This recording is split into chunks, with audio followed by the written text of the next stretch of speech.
한 학생이 여름방학 때 자기 여동생하고 할머니 집에 놀러 갔답니다. 그런데 새총을 갖고 놀던 중에 그 새총으로 병아리들이 있는 곳을 쐈는데 한 마리가 그 새총에 맞아서 죽었다고 합니다. 겁이 나가지고 그 병아리를 흙에 이렇게 묻었는데 그것을 여동생이 가만히 보고 있었답니다. 그래서 깜짝 놀래가지고 그래 저 이제 약속했으니까 이제 조용히 하자. 그래 그래 약속했어. 어 그래가지고 그 동생에게 할머니한테 너 이거 절대 말하지 마라 라고 이렇게 해서 약속을 받아냈답니다. 그래서 그 동생과의 약속을 믿고 있었는데 이제 할머니가 동생에게 설거지를 하라고 시키면은 그 여동생이 와가지고 오빠에게 오빠 설거지해 그러더랍니다. 그래서 그 설거지를 했더니 그 다음부터는 다른 거 시키는 거 전부 오빠에게 시키면서 조금 언짢은 표정이 되면 할머니에게 말한다고 그렇게 해가지고 너무 힘들고 마음도 고통스럽고 억울했답니다. 그래가지고 그 오빠가 이제 할머니에게 찾아가서 자초지종을 다 말씀드렸습니다.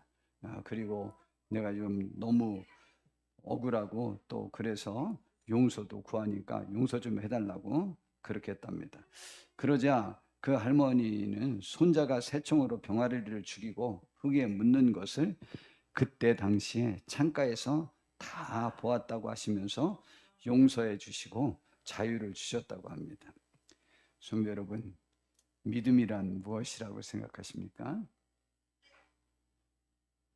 믿음이란 어떤 것을 말하나요? 오늘 무엇을 믿음이라고 말하는지에 관해서 우리가 생각해 보려고 하는 것입니다.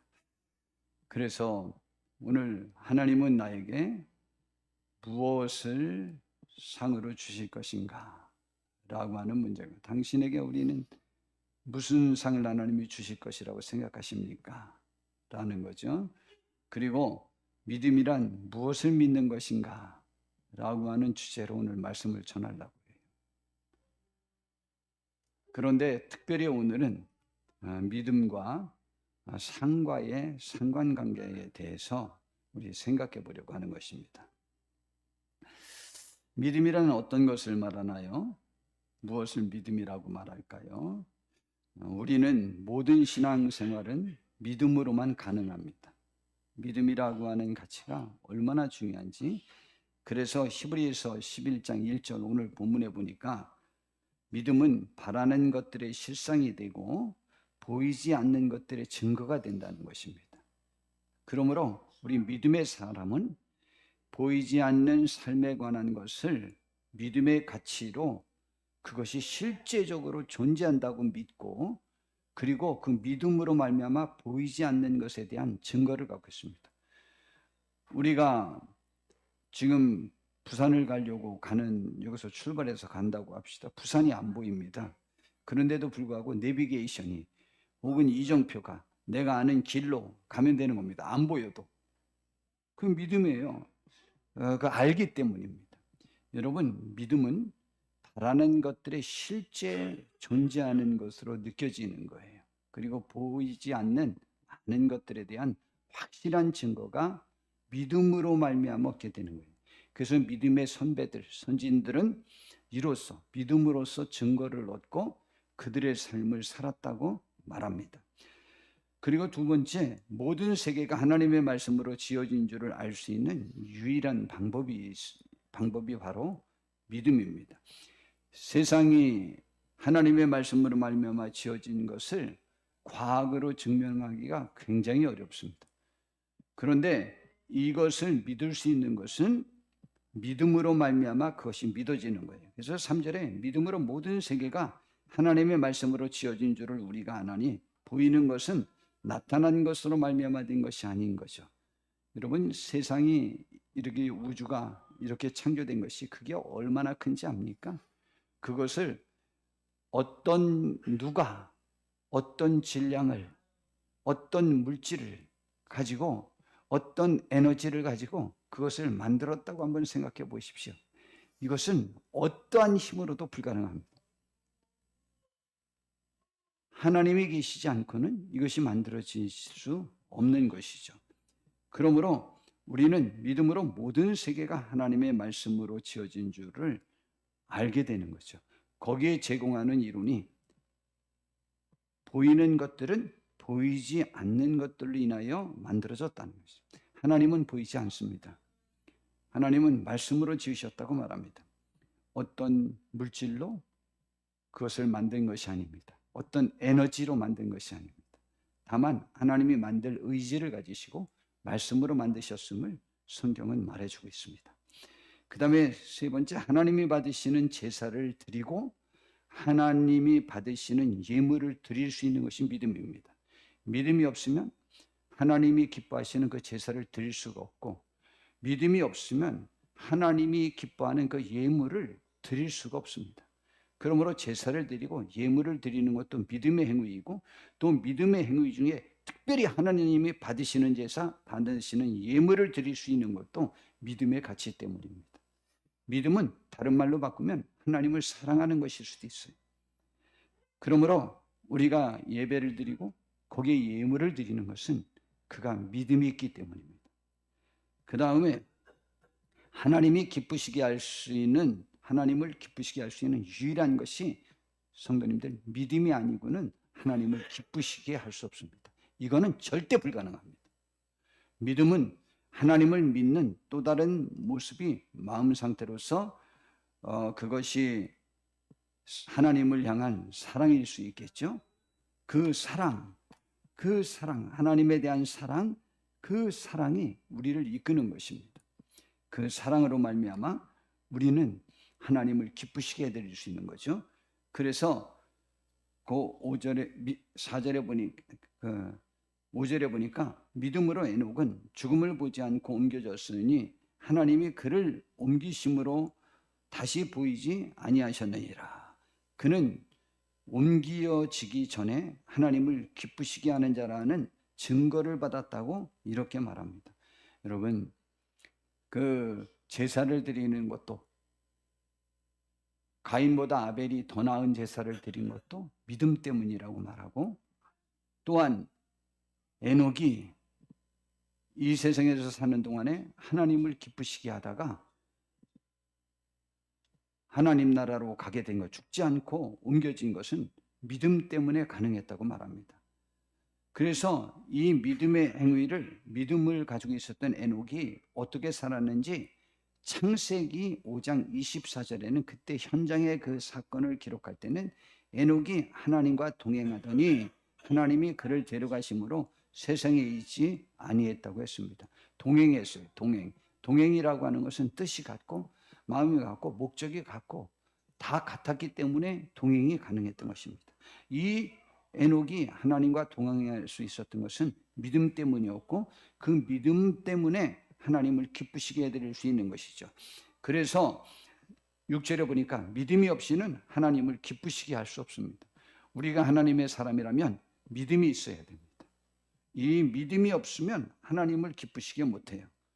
그런데 그 다음에 믿음이 무엇인지에 관해서 또다시 설명합니다. 오늘 히브리서 11장에 믿음이 무엇인지에 관해서 여러 방면으로 설명을 하고 있습니다.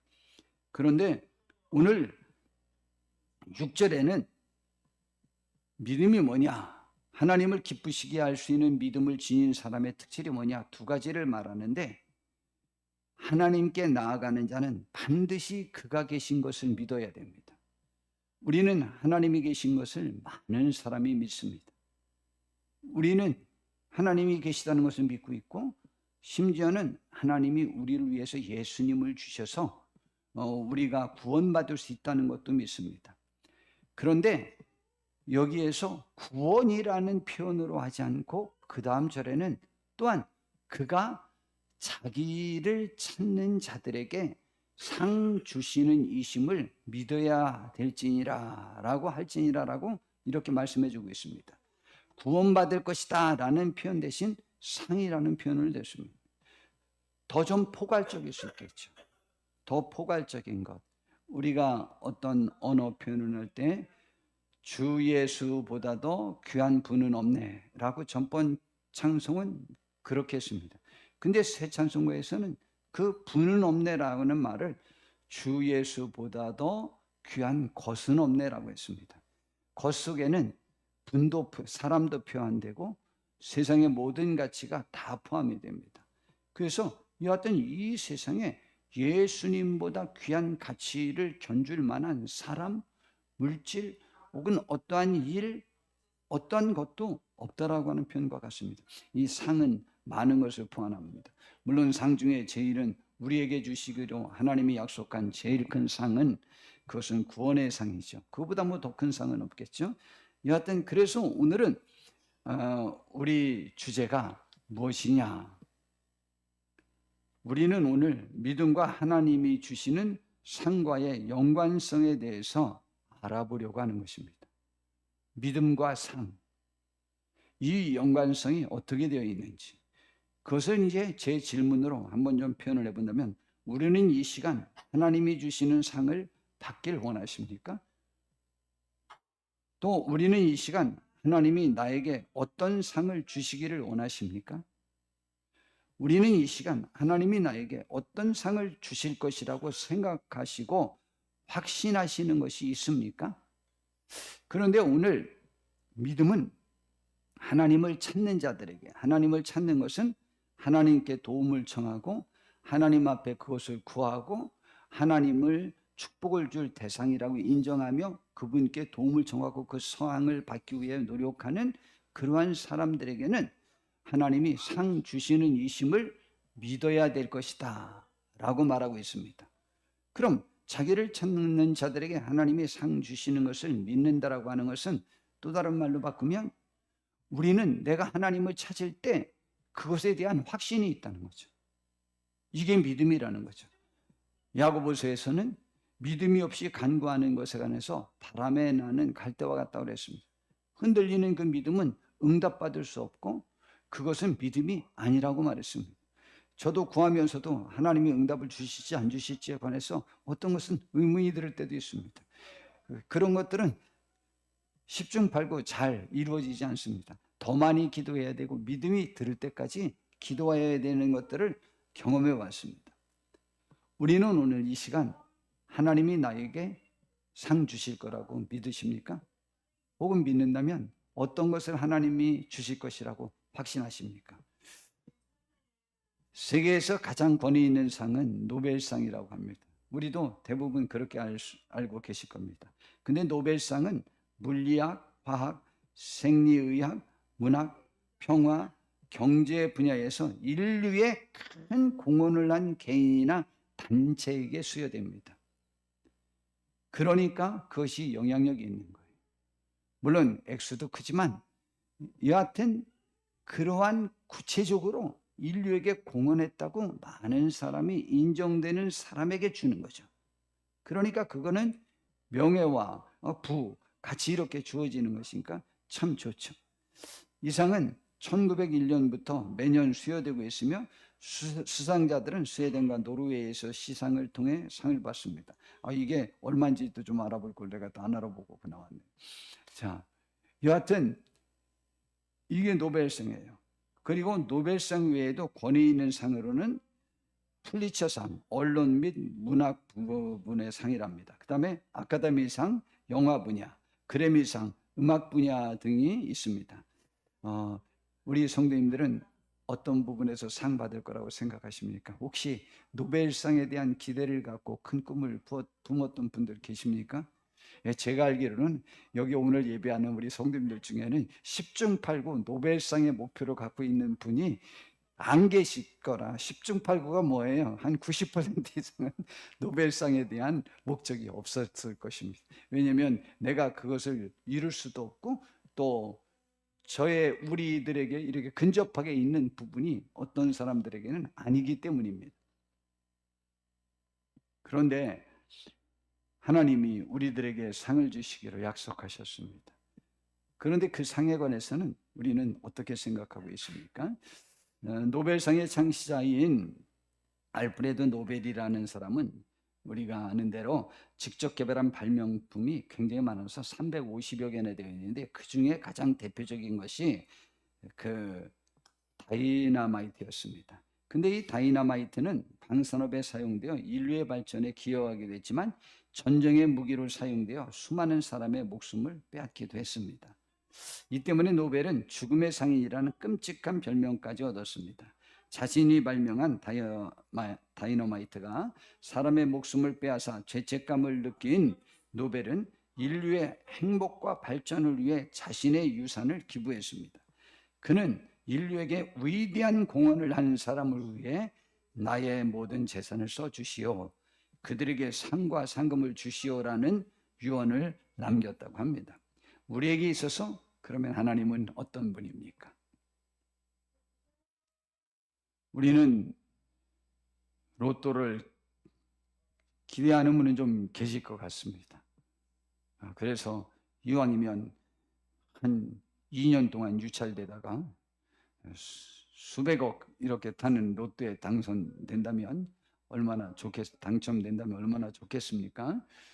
그런데 여하튼 그런데 그 로또에 당첨된 사람들의 삶의 결과를 살펴보면 거의 대부분 또 10중 8구가 그들의 말로가 별로 좋지 못하답니다. 그거 참 신기하죠? 자, 그런데 여하튼 오늘 이 시간 우리는 어떤 상을 받기를 원하십니까? 그리고 오늘 제가 또 질문합니다. 우리에게 있어서 하나님은 어떤 분이십니까? 하나님은 우리에게 어떤 분으로, 우리에게 상 주실 분으로 그분이 우리에게 존재하십니까? 아니면 그분은 어떤 분이라고 생각하십니까?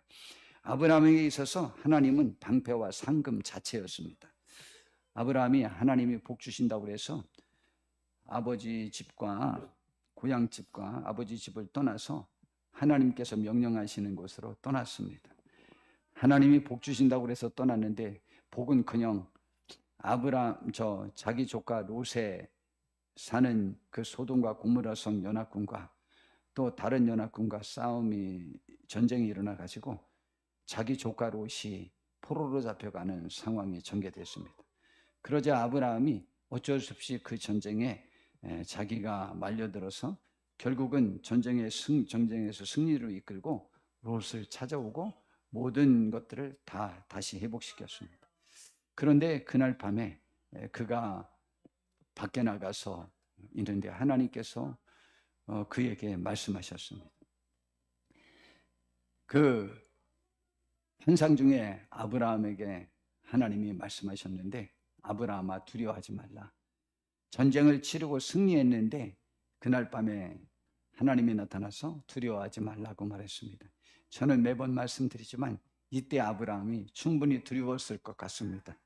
왜냐하면 거기는 자기 고향이 아니에요. 근데 고향을 떠나와서 다른 나라에 와서 전쟁을 해서 승리를 하긴 했지만은 그래도 마음이 답답하죠. 하나님이 복 주신다고 그래서 나왔는데 복은커녕 전쟁에 휘말리고 이러다 보니까 두려웠던 모양입니다. 그러면서 나는 네 방패요, 너의 지극히 큰 상급이다 그랬어요. 이때 아브라함이 하나님 앞에 항변하죠. 뭐요? 나의 방패? 나의 상급?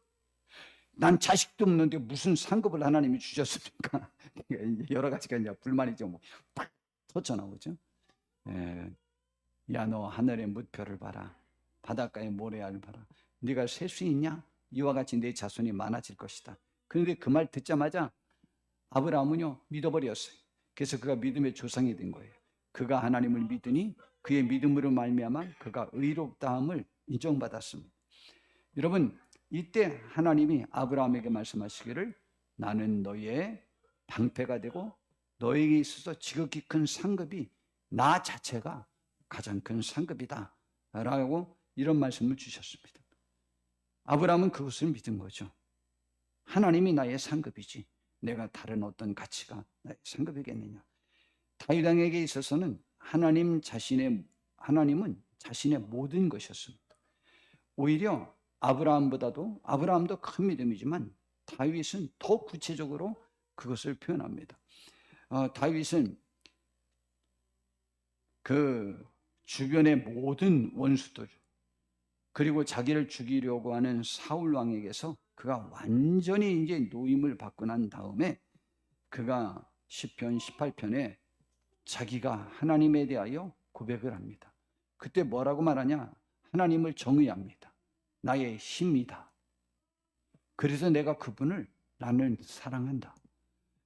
그리고 이어 나의 반석이 되고 나의 요새가 되고 나를 건지시는 이가 되고 나의 하나님, 나의 유일한 신이 되고 내가 그 안에 피할 나의 바위가 하나님이시고 나의 방패가 하나님이고 나의 구원의 뿔이 하나님이고 나의 산성이 바로 하나님이라고 고백을 합니다.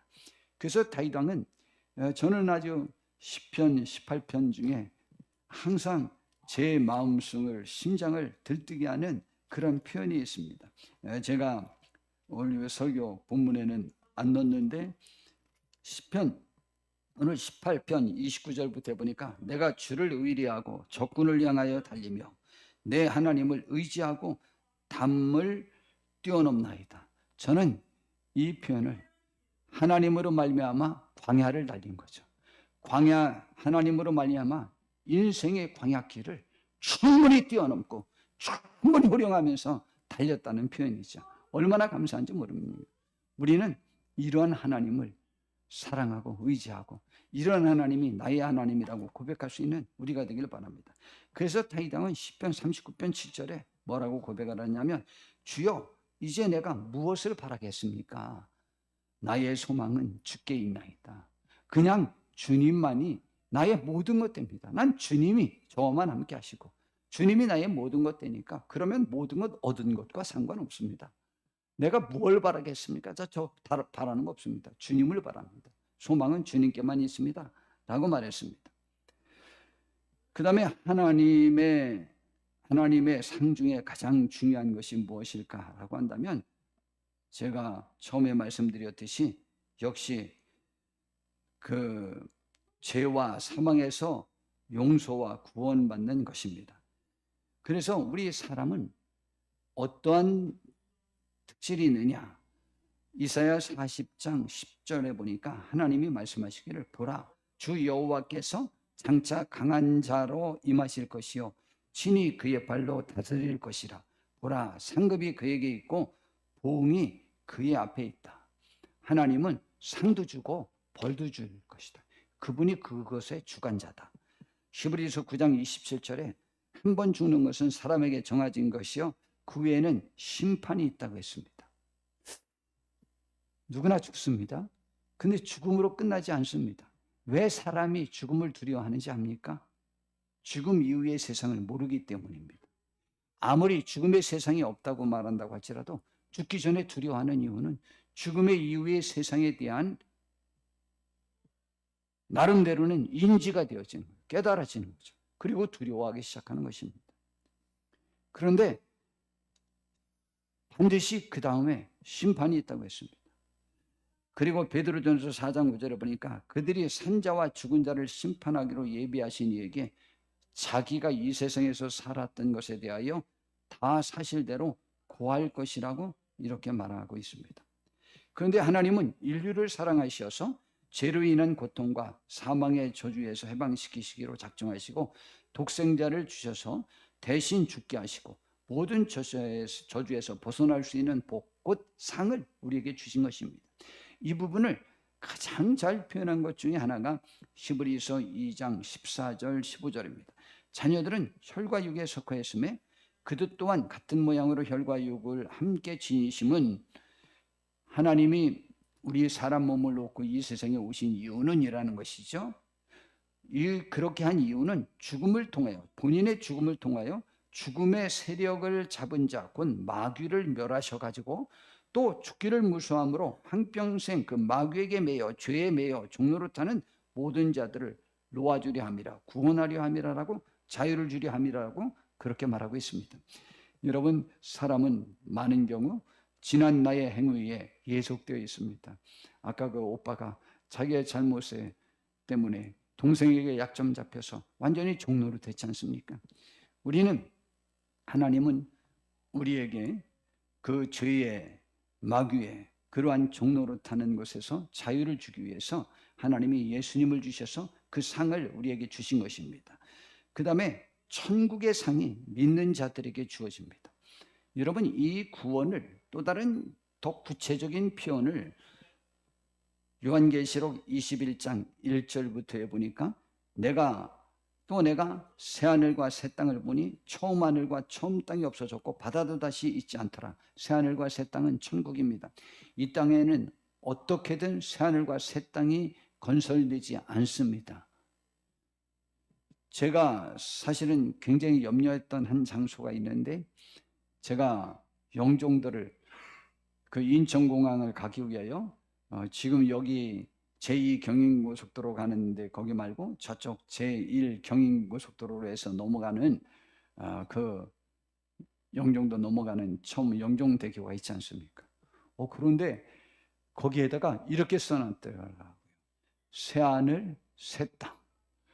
이야, 이거 이단자들이 또 그 새하늘 새 땅이라고 하니까 또 거기에 또 이단자들이 여기가 새하늘과 새 땅이라고 하나님이 지정해 준 것이라고 성경에 나와 있는 것이라고 거기에서 진실일 줄 알았더니 거기에는 진실이지 않네요. 이 봉천동이 밭들뽕 하늘천 그래서 하늘을 받드는 곳이라고 해서 이단자들이 거기에서 제법 나왔거든요. 그래서 하나님의 교회도 거기에서 생겼어요. 아주 또 어떤 다른 교회도 또 봉천동, 그래서 거기 봉천동에서 또 무슨 교회를 또 세웠고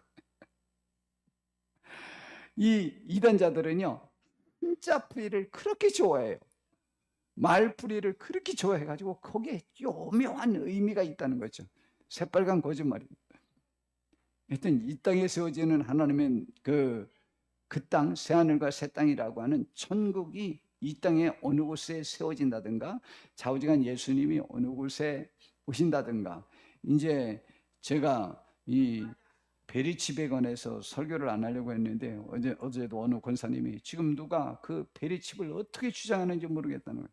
그래서 제가 설교를 안 할까 하다가 전번에 본래 예수님이 오실 때는 어떤 현상이 있는지에 관해서 그냥 감자전이나 부쳐 먹으면 됩니다. 이제 제가 이렇게 했는데, 이제 그것 말고 실제적으로 그럼 어떤 현상으로 우리가 구원받을 수 있는지에 관한 것은 제가 설교를 안 했으니 그것까지 한번 해야 마무리가 될 것 같습니다.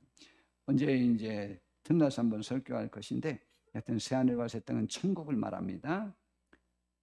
그 천국, 이 천국은 두 천국이 있죠. 우리가 죽으면 일단 우리 가는 천국, 그리고 예수님 오실 때 완벽하게 이루어지는 그 천국, 또 내가 봄에 거룩한 성 새 예루살렘이 하나님께로부터 하늘에서 내려오니 그 준비한 것이 신부가 남편을 위하여 단장한 것 같더라. 우리 평생에 신부 단장 때가 제일 많은 시간 들이고 돈 들여서 그 단장을 했죠.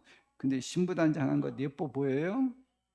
제 눈에는 또 그게 별로 또 안 예뻐 보여서 이제 문제인데, 또 뭐 미운 것도 아니지만은 저한테는 별로 그렇게 호감 가는 그 모습은 아닙니다. 여하튼 이거는 가장 정성을 들여서 준비한 것과 같은 곳이 천국이에요. 그보다 더 단장할 수 없습니다. 그 누구도. 내가 들으니 보좌에서 큰 음성이 나서 이르되 보라, 하나님의 장막에 사람들과 함께 있으니, 사람들의 집이요 하나님과 같이 있어요. 너무 감사하지 않아요?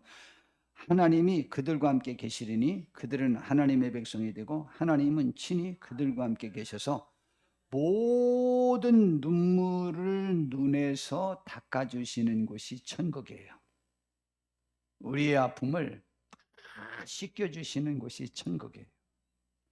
주님이 우리와 함께 하셔서 그렇게 해주신 거예요. 하나님이.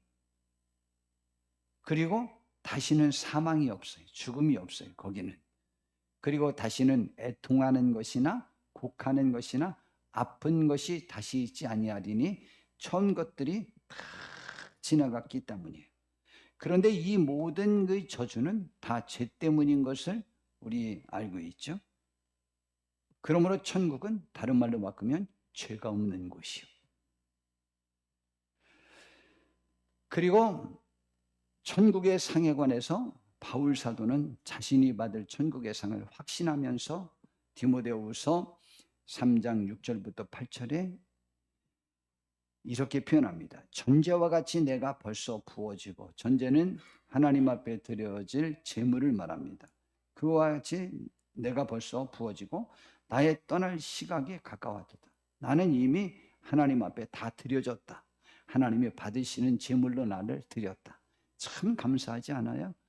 우리 죽음 직전에 주님, 아이고 제가 조금 못한 게 있는데 조금만 더, 하루만 더 기회를 주면 내가 누구 전도하고 가겠습니다. 뭐 이러할 그 바울 사도는 그런 생각이 없이 이제 흡족히 나는 했다. 주님이 나에게 상 주시려고 하는 그 기다리고 있는 그곳으로 나는 간다. 라는 확신에 찬 표현을 하는 거죠. 나는 선한 싸움을 싸우고 나의 달려갈 길을 마치고 믿음을 지켰으니 이제 후로는 나를 위하여 의의 면류관이 예비되었으므로 주 곧 의로우신 재판장이 그날에 내게 주실 것이며 내게만 아니라 주의 나타나심을 사모하는 모든 자에게 줄 것이라고 했습니다. 우리는 이런 상을 기대하십니까? 여기에 보니까 이런 표현을 하죠. 의의 면류관이라는 표현을 합니다. 예, 의의 면류관. 또 다른 곳에는 다른 표현이 굉장히 많이 있습니다. 그 면류관을 우리가 받았을 목표가 있으셔야만 합니다. 그리고 우리와 우리의 기도와 소원이 이루어지는 것도 상이라고 생각합니다. 그런데 우리의 기도와 소원이 하나님을 기쁘시게 하는 것이어야만 더 좋습니다. 여러분, 우리는 다 학교 다닙니다. 학교 다녔는데 분명히 그 학교의 학생은 맞습니다. 그러나 1등부터 그 학교 학생이 있는 수만큼 등수가 매겨집니다. 여러분, 우리는 천국 갈 것입니다. 우리는 구원의 상을 받을 것입니다. 그런데 구원의 상을 받는데 몇 등으로 받는가는 차별이 있음을 성경은 가르쳐주고 있습니다. 1등은 관심 없다고요? 아니요. 1등에 관심을 가지셔야만 합니다. 1등 하려고 원하는 학생이 더 모범생입니다. 바울 사도는 이러한 고통이 있었습니다. 로마서 9장 1절부터 2절에 아주 파격적인 그의 소원을 말합니다. 내가 그리스도 안에서 참말을 하고 거짓말을 아니하노라. 내가 지금 진짜 말을 하는데 라는 말이죠. 나에게 큰 근심이 있는 것과 마음에 그치지 않는 고통이 있는 것을 내 양심이 성령 안에서 나의 더불어 증언하다. 나의 속에 지금 정말 고통이 있다. 무슨 고통이냐? 나의 형제 곧 고륙의 친척을 위하여 내 자신이 저주를 받아 그리스도에게서 끊어질지라도 원하는 바로라. 이게 무슨 말이냐면 내가 지옥을 감으로 인해서 내 민족 유대인이 구원받을 수 있다면 나는 그 방법을 선택할 의향까지 있다. 그만큼 유대인의 구원을 바라는데 바울 사도는 전도만 하면 돌만 날라오니 그 베드로 사도는 신기하죠. 율법학자 출신도 아니에요. 바울 사도는 유대인 중에 거의 첫 번째 가는 율법학자예요.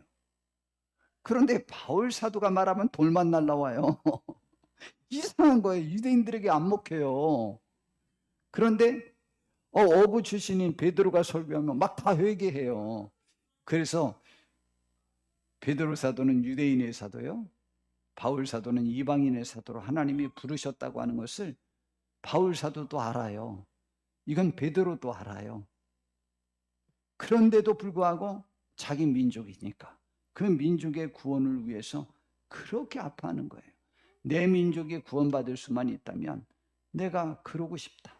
내가 지옥에 가는 벌을 받음으로 인해서, 저주를 받음으로 인해서 내가 예수님과의 관계가 끊어지는 것으로 인하여 대신 내 민족이 구원받을 수 있다면 예수님과 같은 심정이죠.